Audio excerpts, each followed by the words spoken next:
next morning we drove down to Wanaka and around the lake. Just opposite the park campsite at Glendo Bay, we turned off onto the gravel road and reached the car park of the Mutata Putrak a few kilometers later. After applying one layer of each sunscreen and sandfly repellent, we loaded the bags and hit the trail. The first part was rather easy, following a small river and crossing several farmland fences while listening to the gentle flowing of the Mutatapu stream next to us.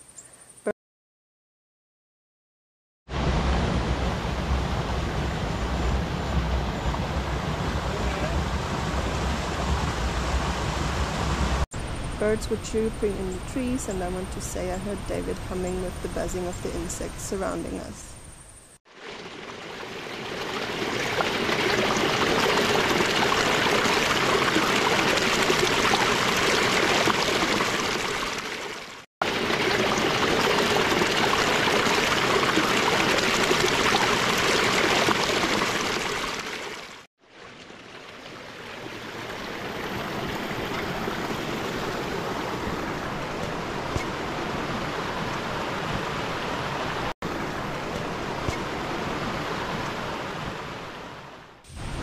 The path was taking a turn to the left, leading us into a narrow and forested gorge. Crossing the beech forest made up the second part of this hike, and by far my favorite one.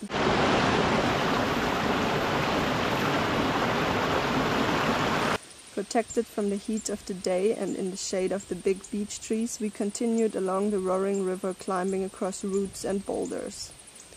I listened to the sounds of the forest and felt the cooling air on my skin. Trees just add so much to these hot climates. They preserve the water down below and keep all lives cool and refreshed on the forest floor. Soon enough, the forest stopped and we reached the open bushland, ending up fully exposed to the sun. Walking on a narrow trail with grass and bushes, mostly at hip height, but sometimes growing above our head, it was very difficult to watch our step and see the washed off parts of the trail. And then, there she was, the hut. The Fern Burn Hut is located just about 750 meters above sea level, yet hidden far back in the valley, surrounded by peaks, steep slopes, and two rivers flowing down a creek. While the hut had a water tank outside which was filled with rainwater, there was no running water inside, and a long drop toilet was the only bathroom facility hidden a few meters behind the hut. The roof over our heads, a table inside, and wooden stairs on the terrace to sit on was already a lot more luxury than we had on our previous overnight hikes. A bit later that afternoon, we walked back down to the creek to take a shower in the freezing but refreshing mountain stream. This was when I brought out my sarong, spread it on the grass behind the cabin, and laid in the grass to embrace the last few rays of sunshine of the evening hours while writing in my journal. Packing up our stuff and leaving the hut as one of the last ones, we wished the group leader all the best for the upcoming journey and walked past a collection of tents in which teenagers were still sound asleep at 9 in the morning. Lucky us and them, the skies were overcast and we didn't have to fight the brutal heat and sun we endured the day before walking up the valley. Putting one step ahead of the next one while pushing tall grass aside, we constantly were reminded that this group had walked the stretch in the pitch dark. Unbelievable. Either way, not wasting more time on them, we embraced the beauty of this trail and the cooler temperatures. Back in the forest, I smiled while climbing across fallen logs and holding onto roots in handholds. The trail was certainly fun, but I agree with the description on all trails. This path should not be walked in or after the rains. Some stretches were slippery even on this dry day. Coming out of the forest, a bit of sunlight came through between the clouds, but still nothing compared to a day of full sunlight.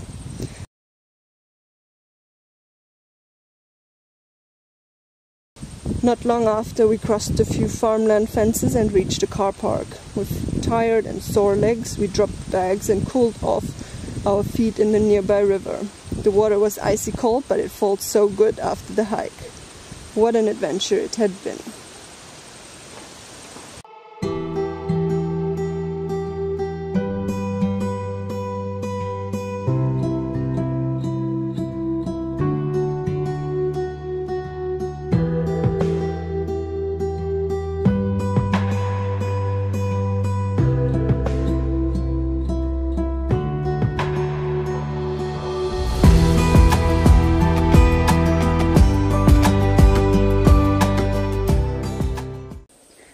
spending the night on a campsite in town, we woke to an overcast sky next to families on their summer vacation. Packing up our camp after breakfast, we simply stuffed everything into the car before driving down to the shore. Tour took us on a boat across Lake Teanu, the largest of the southern glacial lakes. Being surrounded by rolling hill country toward the east and magnificent wilderness with lush forests and mountains to the west, this body of water is located in New Zealand's famous Fiordland National Park and is a few more steps in daylight and we were ducking down for the entrance of the cave. Photography wasn't allowed inside the cave, as the use of flashlights does damage to the glow of the worms, and visitors have proven over the years of not being capable of taking pictures without turning the flash off. Walking out of the cave was an unreal feeling, seeing daylight all of a sudden again. Back in the forest, the guide explained some more about this very special environment.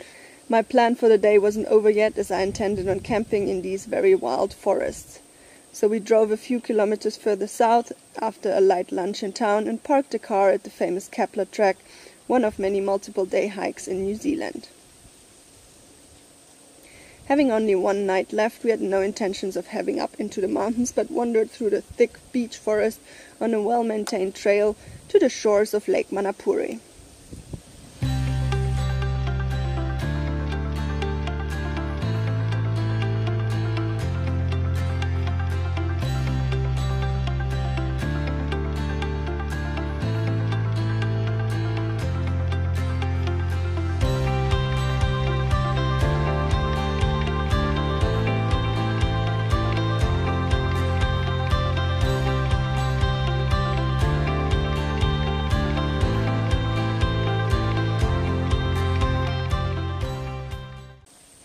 The skies were partly blue with scattered clouds above us, but rain-filled walls hung above the mountains on the far end of the lake. More precipitation was predicted for the night and the evening ahead, but this didn't worry us at all.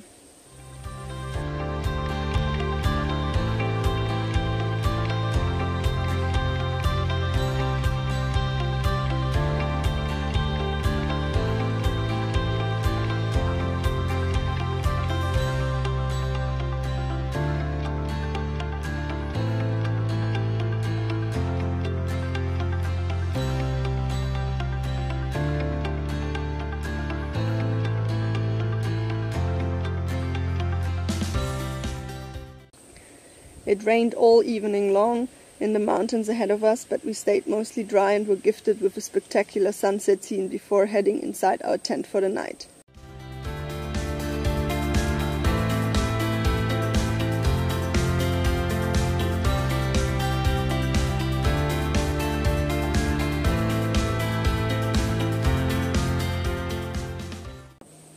I'm bursting with joy. Sitting down by the lake, which is calm and flat this morning, I admire the rainbow above the mountains. The forest-covered slopes are hanging thick in the rain clouds as moisture is constantly rising from the lush green landscape. Behind me, the sun is trying to make an appearance in between the clouds scattered across the sky. A flock of seagulls is feasting on the shores of Lake Manapuri just meters from me, totally undisturbed by my presence. The rainbow stretching across the mountains isn't a short-lived phenomenon. Unimpressed by the fast-moving clouds, the arch is shining throughout the morning hours. Looking back, I make sure we leave nothing behind but footprints. Walking along the rocky shore of Lake Manapuri, we listen to the birds now fully awake in the forest and reflect on the night by the beach. Yet, I turn back and stop in my tracks. The rainbow is still there. Almost 2 hours after I first stepped out of the tent and looked onto the lake.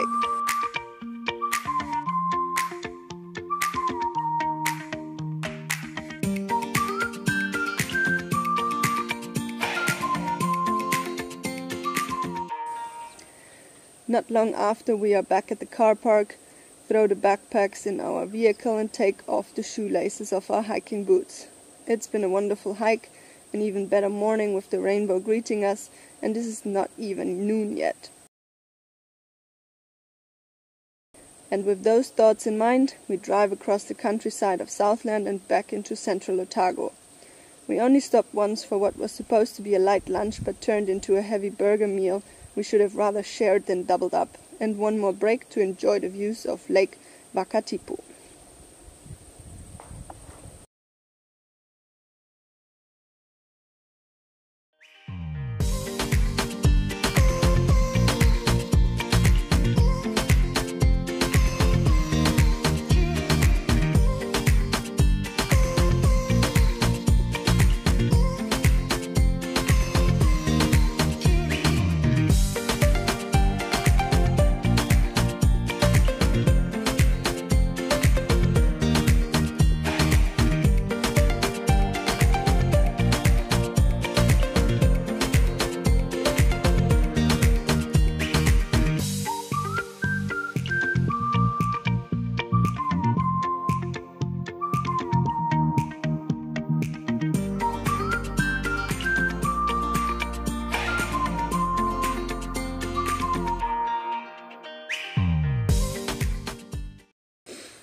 The Dunstan Trail is described as a bike adventure for 3 to 5 hours, but knowing us, we would take a lot longer as we didn't intend on reaching our destination as soon as possible, but enjoying the views and everything we'd encounter along the journey instead. We hopped back on our bikes and cruised along the river, hugging the side of the mountain. Shrubland with few bushes were dominant in the vegetation in the area, and I remember reading about this part of Central Otago having no trees when the early settlers arrived, who needed wood to build homes and keep a fire going. I guess one could see the landscape as barren, but one could also see it alive if looking at all the tiny flowers blooming around. Ningit! Ningit!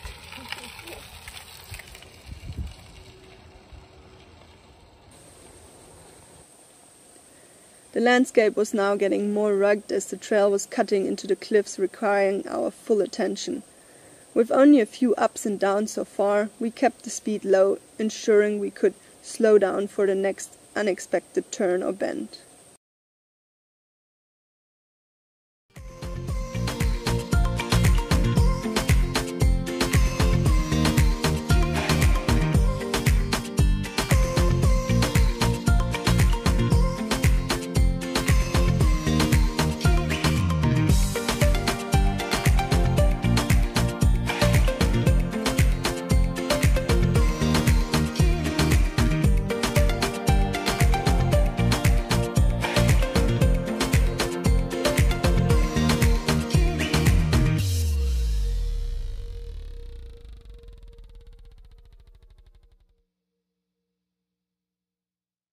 And as the morning proceeded, we reached the second set of switchbacks. Going downhill, I had my hands on both brakes as I got close to the turn and slowly glided around the corner. While I desperately tried to take in the views from atop to bike while rolling downhill on this trail with barely any barriers, my eyes needed to remain on the ground ahead of me.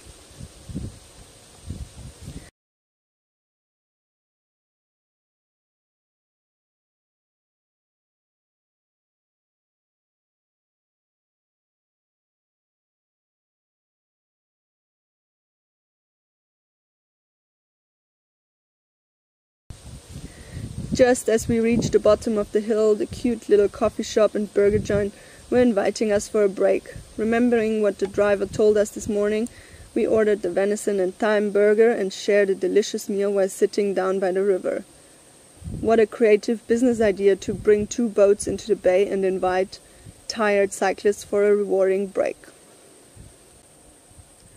While we were now starting to feel our bumps despite the comfy seats, we got off once more in a scenic corner of the trail. Sitting down on some rocks and having moved our bicycles off the trail, we enjoyed the views. Reaching Bannockburn and many vineyards lining our sides while we turned to now cycle upstream the Kawarau River until the bridge, we added one more stop when the trail led through Carrick Winery.